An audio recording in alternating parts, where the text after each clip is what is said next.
देश के युवाओं के, देश की औरतों के, देश के किसान के, देश के गरीब का पिछले 10 सालों में क्या उनके अच्छे दिन आ गए हैं। 23% तो वध नौजवान बेरोजगार से गए, जेड़ा पाकिस्तान, बांग्लादेश, भूटान तो भी वध है। JD centre for monitoring of Indian economy data है वो दसदा है 45.4% 12 तो 24 साल दे बेरोजगार से गए। एदा मतलब हर दूजा नौजवान देश से आज बेरोजगार है। ये हकीकत सब किसाना चे 60% देश किसानी का हैगा। वादा कीता सी 2015 च किसाना दी आमदन ਨੂੰ ਦੁੱਗਣਾ ਕੀਤਾ ਜਾਊਗਾ। NSO ਦਾ ਡੇਟਾ ਕਹਿੰਦਾ ਹੈ ਕਿ ਜਿਹੜਾ किसान ਦਾ ਆਮਦਨ 8000 रुपए 2015-16 ਚ ਸੀ 18-19 ਤਾਈਂ ਉਹ ਕੱਲੇ 10000 ਹੋਈ। ਉਹਦੇ ਬਾਅਦ ਤਾਂ ਡੇਟਾ ਹੀ ਨਹੀਂ ਦਿੱਤਾ। ਲੋਕ ਸਭਾ 'ਚ सांसद हरसिमरत कौर बादल ने केंद्र ਤੇ ਤਿੱਖੇ ਹਮਲੇ, ਪੰਜਾਬ 'ਚ ਵੱਧ ਰਹੇ ਨਸ਼ੇ ਤੋਂ ਲੈ ਕੇ ਕਿਸਾਨੀ ਸੰਕਟ ਲਈ ਕੇਂਦਰ ਤੇ ਸਾਧੇ ਨਿਸ਼ਾਨੇ। ਕਿਹਾ ਕਿ ਕਿੱਥੇ ਗਿਆ किसान ਦੀ ਆਮਦਨ 2022 तक दुगनी ਕਰਨ ਦਾ वादा। देखो कि कुछ बोले हरसिमरत कौर बादल। एक महिला होने के नाते मुझे इस बात की बड़ी खुशी थी कि आज ये मेरा तीसरा टर्म लोकसभा का था और इन 3 टर्म में से 2 एक औरत महिला राष्ट्रपति ने ये अभिभाषण दिया। तो इससे भी बड़ी बात इस बार ये हुई कि उनके बाद एक महिला वित्त मंत्री ने भी बजट पेश किया और इसकी भी खुशी थी कि अभिभाषण का जो शुरुआत किया वो भी एक महिला MP ने किया। तो जिस संसद में इधर आते सारी वुमेन रिजर्वेशन बिल सबसे बड़ा पहला बिल पेश किया गया था। मैं उम्मीद करती हूँ कि ये एक नए भारत में ये नए नियम और नई चीज़ें जो शुरू हुई हैं ये इसी तरह ये बढ़ती रहें, क्योंकि इसमें कोई शक नहीं कि हर एक महिला जो इस हाउस में पहुँची है वो सैकड़ों पुरुषों को के खिलाफ लड़के उनको हरा के तब यहाँ तक पहुँची है। तो ये महिला शक्तिकरण का एक बहुत अच्छा एग्जाम्पल मुझे देखने को मिला। महामहिम जी ने अपने अभिभाषण में बहुत सारी उपलब्धियां गिनाई, बहुत अच्छा लगा। थोड़ी हैरानी भी हुई कई चीज़ों में कि कितने पेड़ पौधे लगाए हैं, कितने प्लाक लगाए हैं, कितनी सेल्फीज अपलोड हुई हैं। मुझे नहीं पता था कि अब ये एक नया स्टैंडर्ड बन गया है देश की अचीवमेंट्स का, लेकिन वो भी सुनने को मिला कि कितनी सेल्फियां ली हैं और कितने प्लाक्स लगे हैं। लेकिन हाँ, एक तरफ देश की प्राप्तियों में बहुत बढ़िया चंद्रयान होए, बुलेट ट्रेन होए, बहुत सारे एयरपोर्ट्स होए, बहुत बढ़िया रोड नेटवर्क हो, ये बहुत कुछ महामहिम जी ने कहा। लेकिन जब उन्होंने कहा कि हमारे देश के 4 स्तंभ युवा, गरीब, किसान, औरत, इनके ऊपर पूरा देश का फोकस, खजाने का फोकस रहा है, तो कहीं ना कहीं ये ज़रूर सोचने और आंकड़ों के साथ सरकार को पेश करना चाहिए था कि आज क्या इन देश के युवाओं के, देश की औरतों के, देश के किसान के, देश के गरीब का पिछले 10 सालों में क्या उनके अच्छे दिन आ गए हैं। क्या उनकी जो मुसीबतें हैं, क्या जैसे देश विकसित हो रहा है, क्या देशवासी भी वैसे विकसित हो रहे हैं कि नहीं। और कहीं ना कहीं मैं समझती हूँ कि यहाँ हम सब का फर्ज बनता है कि सिर्फ पक्ष में है तो सिर्फ तारीफ करें, विपक्ष में है तो सिर्फ नुक्स निकालें। कहीं ना कहीं हकीकत आंकड़ों के हिसाब पे करना ये हम सारों का फर्ज बनता है। तो मैं इन चारों चीज़ों पे मैं यही कहना चाहूँगी कि जब आप गल करते हैं नौजवानों की, आज 50% हिंदुस्तान की आबादी नौजवानों की हैगी, ते आंकड़े साडे वर्ल्ड बैंक ते आ दसते ने कि जे 15 तो 24 साल के नौजवानों को देखा जाए तो 2022 के आंकड़े वर्ल्ड बैंक दसता है कि 23% तो वध नौजवान बेरोजगार से गए, जेड़ा पाकिस्तान, बांग्लादेश, भूटान तो भी वध है। JD centre for monitoring of Indian economy data है वो दसदा है 45.4% 12 तो 24 साल दे बेरोजगार से गए। एदा मतलब हर दूजा नौजवान देश से आज बेरोजगार है। ये हकीकत हैगी सर। ये भी NCRB डेटा दसदा है कि 36,000 स्टूडेंट्स ने पिछले 5 साल 19 तो 21 ਵਿੱਚ ਉਹਨਾਂ ਨੇ ਖੁਦਕੁਸ਼ੀਆਂ ਕੀਤੀਆਂ ਨੇ ਤੇ ਜਿਹੜਾ ਦੇ ਕੋਲ ਨੌਕਰੀ ਹੈਗੀ। हैरानी की गल ਤਾਂ हैगी कि 43,000 प्रोफेशनल्स ने भी NCRB डेटा दसदा है 19 तो 21 ਦੇ ਵਿੱਚ ਉਹਨਾਂ ਨੇ भी खुदकुशियां ਕੀਤੀਆਂ ਨੇ। ਤੇ सर आही कारण हैगा शायद कि साडे देश ਵਿੱਚ 68% rise in students going abroad, देश छड़ के बाहर विदेशों में पढ़न वाल जा रहे हैं, जिहड़ा 6 ईयर ऑल टाइम हाई हैगा।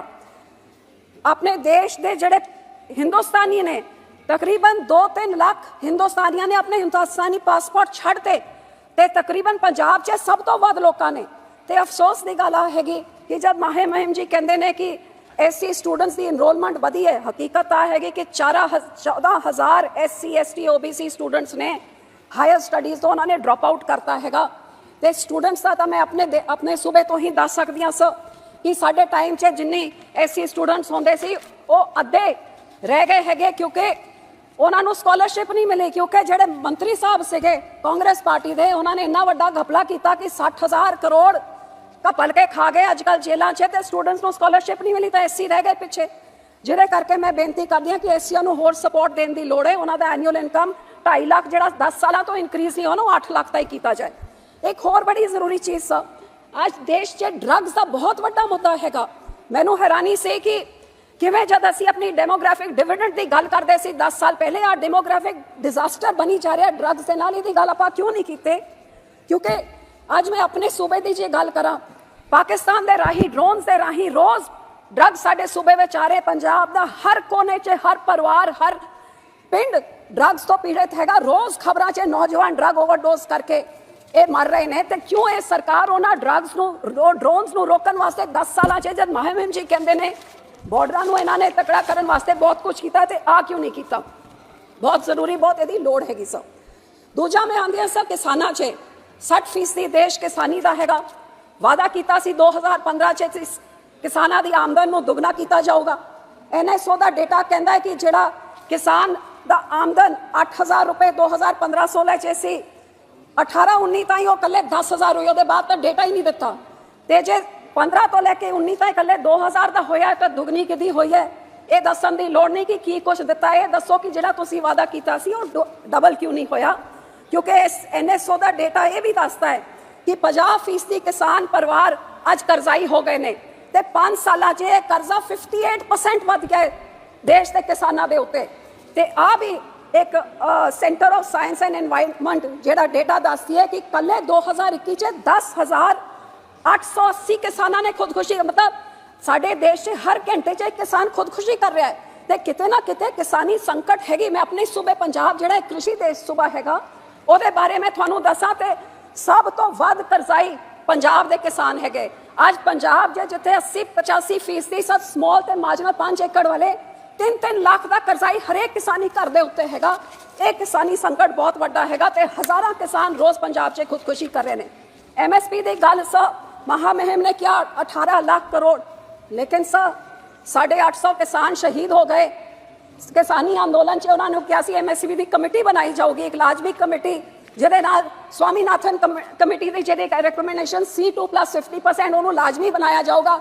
2 ਸਾਲ ਨਿਕਲ ਗਏ, ਅੱਜ ਤੱਕ ਕਮੇਟੀ ਨਹੀਂ। ਹਕੀਕਤ ਆ ਹੈਗੀ ਸਰ ਕਿ ਜਿਹੜੇ ਅੱਜ ਕਣਕ ਨੂੰ ਲੈ ਲਈਏ ਉਹਦੇ DAP, ਯੂਰੀਆ, ਬਿਜਾਈ, ਫਰਟੀਲਾਈਜ਼ਰ, ਉਹਦੀ ਵਾਢੀ ਕਟਾਈ 80% ਇਨਕਰੀਜ਼ ਹੋ ਗਈ ਹੈ ਕਾਸਟ ਇਨਪੁਟ, ਤੇ ਆਊਟਪੁੱਟ ਸਾਡਾ MSP ਅਜੇ 30-40% ਕਿਸਾਨ ਨੂੰ ਜੇਬ ਤੋਂ ਭਰਨਾ ਪੈਂਦਾ ਹੈ। ਹਕੀਕਤ MSP ਦੀ ਆ ਹੈਗੀ। ਤੇ ਸਰ ਜਦ ਕਿਸਾਨ ਦੇ ਕੋਲ ਕੋਈ ਮੌਕਾ ਹੁੰਦਾ ਕਿ 2 ਪੈਸੇ ਕਮਾ ਲੇ, ਯੂਕਰੇਨ ਦੇ ਵਾਰ 'ਚ ਵੀਟ ਦੀ ਪ੍ਰਾਈਸਿਸ ਵਧ ਗਈਆਂ ਤੇ ਸਰਕਾਰ ਨੇ ਐਕਸਪੋਰਟ ਹੀ ਬੰਦ ਕਰਤਾ ਤਾਂ ਕਿ ਕਿਸਾਨ ਦੇ ਜੇਬ 'ਚ ਕੁਛ ਨਾ ਆਏ। ਸੋ ਸਰ ਇਸ ਕਰਕੇ ਮੈਂ ਬੇਨਤੀ ਕਰਦੀ ਹਾਂ ਕਿ ਇਹ ਤੁਸੀਂ ਸਕੀਮਾਂ ਜਿਹੜੀ ਚਲਾਉਂਦੇ ਹੋ ਬਹੁਤ ਵਧੀਆ ਸਰ। 6,000 ਰੁਪਏ ਵਾਲੀ ਸਕੀਮ ਤੁਸੀਂ ਚਲਾਏ, ਕਿਸਾਨ सम्मान निधि बहुत चंगी गल है, लेकिन क्यों इस स्कीम ਨੂੰ ਜਿਹੜਾ 2021 'ਚ 10 ਕਰੋੜ 90 ਲੱਖ ਕਿਸਾਨਾਂ ਨੂੰ ਮਿਲਦਾ ਸੀ, ਫਿਰ 2023-24 'ਚ ਇਹਨੂੰ 8.5 ਕਰੋੜ ਕਿਸਾਨਾਂ ਨੂੰ ਸਿਰਫ ਲਾਭਾਰਥੀ ਕਿਉਂ ਘਟਾ ਕਿਉਂ ਦਿੱਤੇ? ਕਿਸਾਨਾਂ ਤੇ ਆਮਦਨ ਵਧੀ ਤਾਂ ਹੈ ਨਹੀਂ। ਹੁਣ ਸਾਡੇ ਪੰਜਾਬ 'ਚ ਸਰ ਜਿਹੜਾ 1.5% ਹਿੰਦੁਸਤਾਨ ਦੀ ਜ਼ਮੀਨ ਹੈ, ਲੇਕਿਨ 30% ਅਨ ਜਿਹੜੇ ਤੁਹਾਡੇ 80 ਕਰੋੜ ਲਾਭਾਰਥੀ ਹੈਗੇ ਜਿਨ੍ਹਾਂ ਤੁਸੀਂ ਰਾਸ਼ਨ ਦਿੰਦੇ ਹੋ, ਸਭ ਤੋਂ ਵੱਡਾ ਯੋਗਦਾਨ ਉਹ ਪੰਜਾਬ ਦਾ ਕਿਸਾਨ ਜਿਹੜੀ ਇੰਨੀ ਤੋਂ ਜ਼ਮੀਨ ਤੋਂ ਇੰਨਾ ਸਾਰਾ ਉਪਜ ਕਰਦਾ ਹੈ। ਪੰਜਾਬ 'ਚ ਤੁਸੀਂ 26% ਕਿਸਾਨ ਨਿਧੀ ਸਮਾਨ ਵਾਲੇ ਯੋਜਨਾ ਦੇ ਕਿਸਾਨਾਂ ਦੀ ਬੈਨੀਫਿਸ਼ਰੀ ਨੂੰ ਤੁਸੀਂ 26% ਘਟਾਤਾ। ਕਿਉਂ? ਸਾਡਾ ਕਸੂਰ ਕੀ ਸੀਗਾ? ਸਾਡੇ ਨਾਲ ਇਹ ਵਿਤਕਰਾ ਕਿਉਂ? ਤਾਂ ਸਰ ਕਿਸਾਨਾਂ, ਪੰਜਾਬ ਦੇ ਕਿਸਾਨਾਂ ਨੇ ਆਪਣਾ ਪਾਣੀ ਖੋਇਆ, ਆਪਣਾ ਖੂਨ ਪਸੀਨਾ ਬਹਾਇਆ ਦੇਸ਼ ਨੂੰ ਅੰਨ ਨੂੰ ਸਰਪਲਸ ਕਰਨ ਵਾਸਤੇ, ਤੇ ਸਾਡੇ ਨਾਲ ਇਹ ਤੱਕ ਫਸਲ ਬੀਮਾ ਯੋਜਨਾ ਸਰ ਇਹ ਤਾਂ ਕੋਈ ਦੱਸਦਾ ਨਹੀਂ ਹੈਗਾ ਕਿ ਇਸ ਬੀਮਾ ਕੰਪਨੀਆਂ ਨੇ ਕਿਵੇਂ 57,000 ਕਰੋੜ ਰੁਪਏ ਕਮਾ ਲਿੱਤੇ ਨੇ ਇਸ ਯੋਜਨਾ ਤੋਂ। ਤੇ ਸਾਡਾ ਪੰਜਾਬ ਦਵਾਨੀ ਨਹੀਂ ਮਿਲਦੀ ਸਾਨੂੰ ਸੈਂਟਰ ਤੋਂ। ਸਾਡਾ ਮੁੱਖ ਮੰਤਰੀ ਕਹਿੰਦਾ ਸੀ ਜੇ ਕੋਈ ਆਪਦਾ ਆ ਜੂਗੀ ਆਮ ਆਦਮੀ ਪਾਰਟੀ, ਕੋਈ ਆਪਦਾ ਆ ਜੂਗੀ ਕਿਸਾਨ ਦੀ ਬਾਤ ਫੜਾਂਗੇ, ਸਿੱਧੇ ਗਦੋਰੀਆਬਾਦ ਨੂੰ ਹੋਣਗੇ ਤੁਹਾਡੇ ਖਾਤੇ ਮਰੀ ਹੋਈ ਮੁਰਗੀ। ਦਵਾਨੀ ਨਹੀਂ ਦਿੱਤੀ। ਸਭ ਉਹ ਹੜ ਆ ਗਏ, ਬਾੜ ਆ ਗਿਆ, ਕਿਸਾਨ ਮਰ ਗਏ, ਲੇਕਿਨ ਕਿਸੇ ਨੇ ਬਾਹ ਨਹੀਂ ਫੜੀ। सब फिर मैं आंदियां गरीबां दे उत्ते सर गरीबां वास्ते बहुत वधिया मैं समझिए जिहड़ा आयुष्मान भारत तुसीं कीता है बहुत वधिया काम कीता है गरीबां नूं तुसीं मकान दे रहे हो राशन बड़ी चंगी गल है सर लेकिन सर जे 25 करोड़ तुसीं आबादी नूं कहंदे महामहिम जी कि तुसीं पॉवर्टी लाइन तो चक्किया हैगा ते 80 करोड़ नूं लाभार्थियों नूं तुसीं राशन देंदे हो क्योंकि अपना ढिड तक नहीं भर सकते ते जिहड़ा बंदा अपना ढिड नहीं भर सकता अपना मकान नहीं बना सकता अपनी लैटरिन टॉयलेट तक नहीं बना सकता फिर तुसीं आ किवें कहंदे हो कि भारत विकसित हो रहा हैगा जब हिंदुस्तान दा हाल ते आही है sir UN report state of food security and nutrition in the world कहंदी है 74% of Indians are unable to afford healthy food global hunger index 23 च आपां 111वें नंबर च हैगा साडी 2/3 कुड़ियां अनीमिया ते सर हकीकत हैगी कि आज आमदन वधी नहीं है महंगाई इन्नी वध गई है पेट्रोल 40% डीजल 60% आज दालां 70% वध गई ने उन्हां दी कीमतां अन्न की कीमत 75 मिल्क प्रोडक्ट्स 77% सिंस 2012 इन्ना सारा आज रोटी बनाने वास्ते 5 साल पहले जिन्ना खर्चा होंदा सी आज 65% उस तो वध खर्चा आज हो रहा है आ महंगाई दे कारण करके आज थोड़ी आरबीआई का डेटा दसदा है सब 5 मिनट one minute जी प्लीज आरबीआई का डेटा दसदा है कि लोगों की आमदन विच 5.1% गिरावट हुई है ते उन्हां दी जिहड़ा कर्जा है वो 5.8% बन गया हैगा सर ये अच्छे दिन तो नहीं कह सकते लोगों के लिए आखिर पे मैं आती हूँ सर औरतों के ऊपर हाँ मैं मानती हूँ कि औरतों के लिए बहुत अच्छी चीज़ें कही मैं उसकी तारीफ करती हूँ कि आपने 70% आवास औरतों के नाम पे बहुत बढ़िया चीज़ इसके लिए तो मेरा ख्याल सबको ताली बजानी चाहिए आपने ये भी कहा कि 30 करोड़ औरतों को मुद्रा के लोन आपने दिए आपने उनके लिए टॉयलेट बनाए आपने मैटरनिटी लीव को 26 हफ्ते कर दी बहुत बढ़िया चीज़ें आपने की पर सर जो आपकी एनसीआरबी की रिपोर्ट है वो कहते हैं 19 और 22 से तो क्राइम अगेंस्ट वुमेन में तो 10% का इंक्रीज हुआ है और मणिपुर में क्या हुआ आज हमारी वो महिलाएं जो रेसलर हैं जिन्होंने देश का नाम रोशन किया कैसे फुटपाथ पे अपने मेडल छोड़ रही हैं तो सर ये बेटी बचा के फिर उनका ये हाल होगा तो फिर उसको पढ़ाने का क्या फायदा है और इसीलिए जेंडर इनइक्वालिटी इंडेक्स में हम 122 नंबर पे हैं और जब ये नारी शक्ति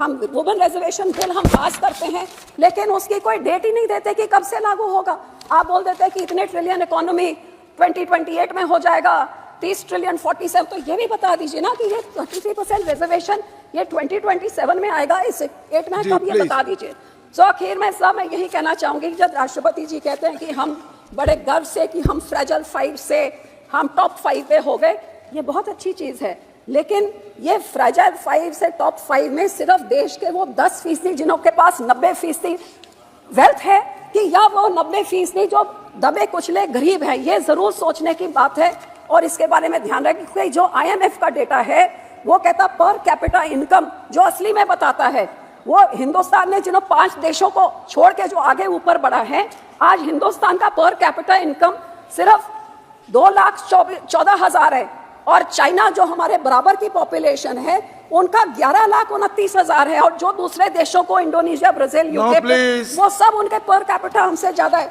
सो सर ये हम ये नहीं इसके पीछे नहीं छुप सकते कि यूपीए ने ये किया और हमने ये किया यूपीए को तो भगा दिया लोगों ने ताकि आप उससे अच्छा बेहतरीन काम करें और देश विकसित तभी हो सकता है जब देशवासी आत्मनिर्भर हो और आज 80 करोड़ लोगों को आपको खाने तक का पेट भरने के लिए सरकार को देना पड़ रहा है श्री हसनैन मसूदी जी कैसे हम कह सकते हैं कि देश आगे बढ़ रहा है और देश विकसित हो रहा है सो इन्हीं शब्दों से मैं उम्मीद करती हूँ कि जो कमियां रह गई हैं उनकी तरफ सरकार ज्यादा ध्यान देगी और विकसित देश में आत्मनिर्भर लोग हों तभी देश का भला हो सकता है शुक्रिया सर जी